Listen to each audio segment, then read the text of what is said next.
Hi, welcome back to another episode of Jason Keeble on Mental Health. Good to have you with me. You know, whenever there's an incident of extreme violence, I usually drill down looking for any mention of substance abuse, because there's nearly always something. Even the ghastly Ted Bundy had to have a few sharpeners before starting his evening shift. But whether the protagonist is found to be pissed or high often doesn't even get a mention. However, research tells me that alcohol is ubiquitous. Crystal meth and or other amphetamines and crack are often present in violent crime. It's not surprising really, is it? But you know those crimes that appear to be motiveless? You know those ones involving the middle class, supportive family where the apparently well-loved, well-adjusted, loving, universally liked, much lauded young teenager decides one morning to annihilate every single member of the family. Nobody can understand it, at least all the neighbours and long-time friends of the family. Well, when I'm looking at this type of event, I know that invariably marijuana would have been involved. Often I see that the offender has appeared uncharacteristically withdrawn and anxious, recently quick to temper, missing classes, secretive and furtive. Often I see that to the shock of the friends and family, the individual concerned has started to smoke marijuana in secret and has experienced a psychotic event during which all members of the household, or perhaps the classroom, have been violently attacked and killed. Marijuana is known to cause anxiety and psychosis, particularly in young developing brains. It's been present in documented episodes of schizophrenia, paranoia and anxiety, leading to traffic accidents and road rage, street stabbings, classroom teacher and pupil deaths, not to mention the familial events. None of these experiences are available at Alton Towers or Euro Disney. There's a good reason why. Street marijuana today is way stronger than the grass smoked by much-loved characters of the past like Cheech and Chong or the Doobie Brothers or Bob Marley. It contains very high levels of THC, a psychoactive ingredient that gets you high, often contaminated with nicotines or benzodiazepines or even LSD.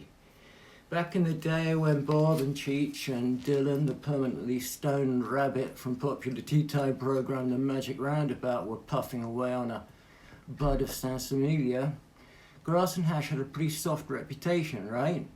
Earned by the hippie generation's promotion of peace and love, but the marijuana available at the time was very weak compared to what is being circulated today, with THC levels regularly reaching 40%.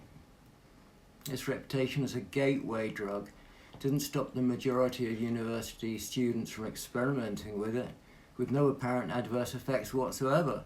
It was readily available on university campuses. And no big deal, right? Right, it's the soft drug, the acceptable drug. Everyone has had a puff or two in their youth, right? Hell, even presidents of the United States, right?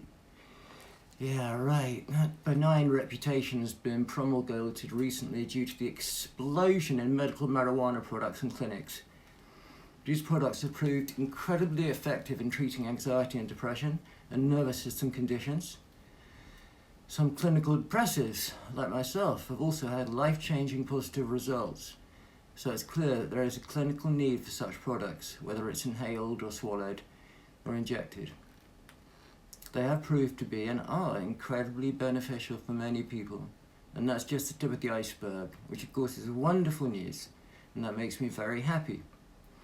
But here's the thing, medicinal marijuana products are tailored to each patient's needs, contain little or no THC, whilst retaining the very helpful, very therapeutic CBD, which has no adverse effects that we know of, whilst proving itself a godsend for people in palliative care and all struggling with mental health issues, particularly depression and addiction.